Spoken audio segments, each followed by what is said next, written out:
सभी भाई और बहनों को नमस्ते। आज हमारे बीच में है जिनके दादाजी ने अपनाया हुआ हिंदू धर्म और पिताजी ने अपनाया हुआ बौद्ध धर्म को छोड़कर वो आज मसीह बने हुए, वो आज हमारे बीच में है।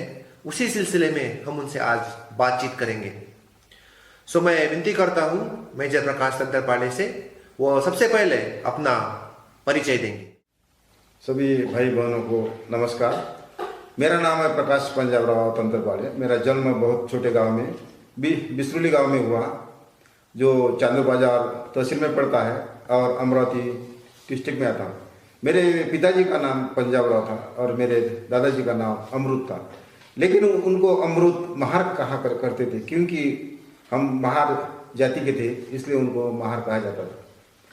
और मेरे मैंने 22 साल तक सीआरपी में देश की सेवा की है और आज एक मेजर के नाम से मैं जाना जाता हूँ।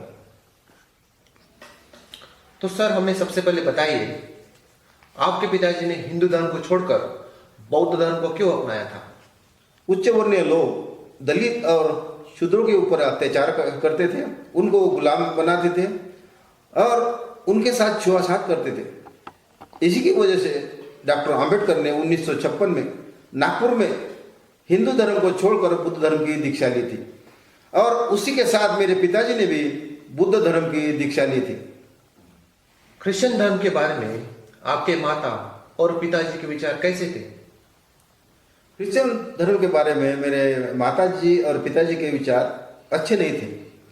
मेरे पिताजी क्रिश्चियन धर्म को द्वेष करते थे, गुस्सा करते थे और उनको क्रिश्चियन धर्म अच्छा नहीं लगता था।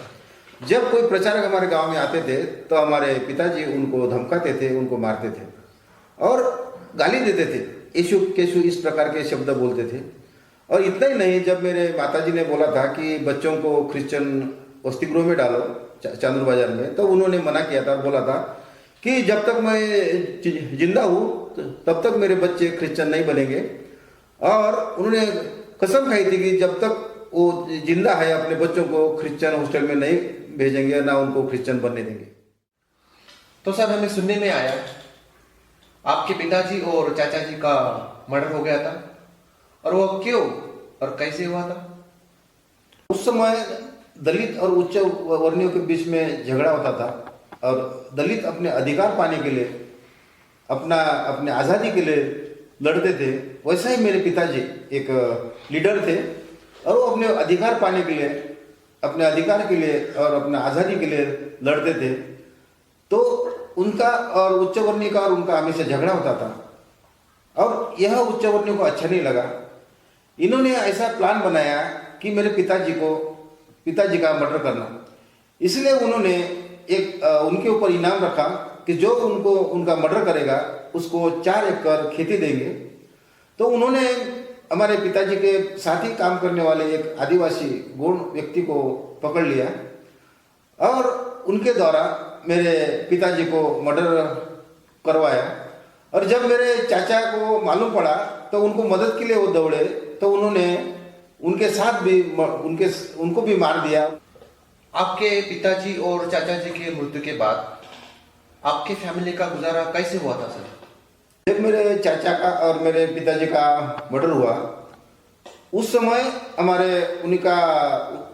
उनकी वजह से मेरे दादाजी का भी मृत्यु हो गया और हम अनाथ हो गए, गरीब हो गए, भिखारी हो गए।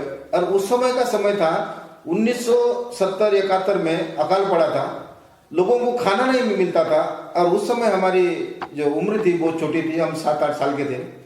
और ऐसे परिस्थिति में हम अपने मामा के गांव गए और वहाँ जाके अचलपुर मिल में हम जाके वहाँ घर घर जाके भिक्षा मांगते थे और कभी कभी जाके हम चक्की में जाके आटा मांगते थे और जो आटा मिलता था उसी में नमक डालकर हम पीते थे और इस प्रकार अपना गुजारा करते थे। तो सर, हमें बताइए, आज आपने अपने दादाजी का हिंदू धर्म और पिताजी ने अपनाया बौद्ध धर्म को छोड़कर आप क्रिश्चियन क्यों बने?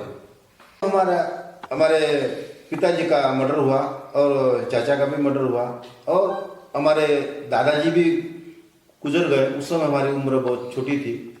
हम अनाथ हो गए थे, भिखारी हो गए थे और बहुत ही नाजुक परिस्थिति थी। ऐसी परिस्थिति में हम अपना गुजारा करते थे और उस समय ना हमारे दादाजी का हिंदू धर्म आया, ना हमारे पिताजी ने लिया हुआ बुद्ध धर्म हमारी मदद करने के लिए आया, ना हमको सहारा देने के लिए आया। उस समय आया सिर्फ ईसा मसीह परमेश्वर। उन्होंने अपने एक अनुयायी को हमारे पास भेजा।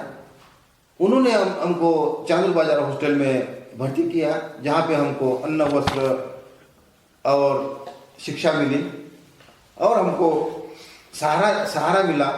वहाँ पे हमको शिक्षा के बाद हमको नौकरी मिली और मैं सीआरपी में भर्ती हुआ, जहाँ पर मैंने 22 साल तक देश की सेवा की। आज मैं उसी परमेश्वर की सेवा कर रहा हूँ। तो सर हमें बताइए, इस घटना को आप परमेश्वर की इच्छा के साथ क्यों जोड़ना चाहते हैं?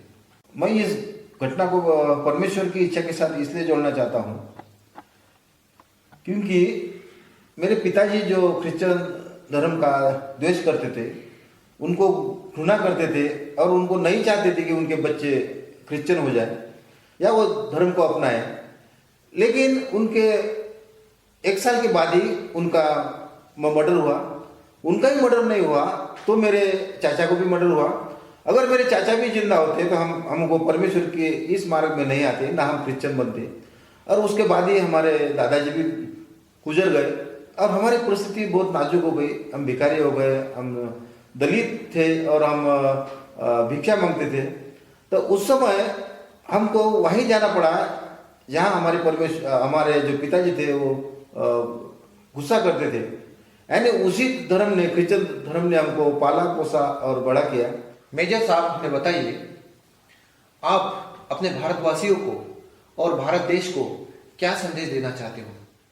मैं मेरे भारत देश को यह संदेश देना चाहता हूँ कि अगर ईसा मसीह इस दुनिया में नहीं आते, अपना बलिदान नहीं देते और फिर से जिंदा नहीं होते, तो मेरे जैसे बहुत से अनाथ, गरीब, दलित बच्चे, और मेरे जैसे ही नहीं लेकिन मेरे समाज के उच्च वर्णीय, दलित, गरीब और जो अनाथ बच्चे हैं, जो कुष्ठ रोगी हैं, जो अंधे हैं, ऐसे करोड़ों बच्चों के लिए हमारे देश में ना कभी उनके लिए स्कूल खोला जाता, ना उनके लिए अनाथालय ओपन होते, ना उनके लिए दवाखाने होते, ना हॉस्पिटल होते, ना स्कूल कॉलेज होते, और हजारों करोड़ों बच्चों का जो आज उद्धार हुआ वो उद्धार नहीं होता।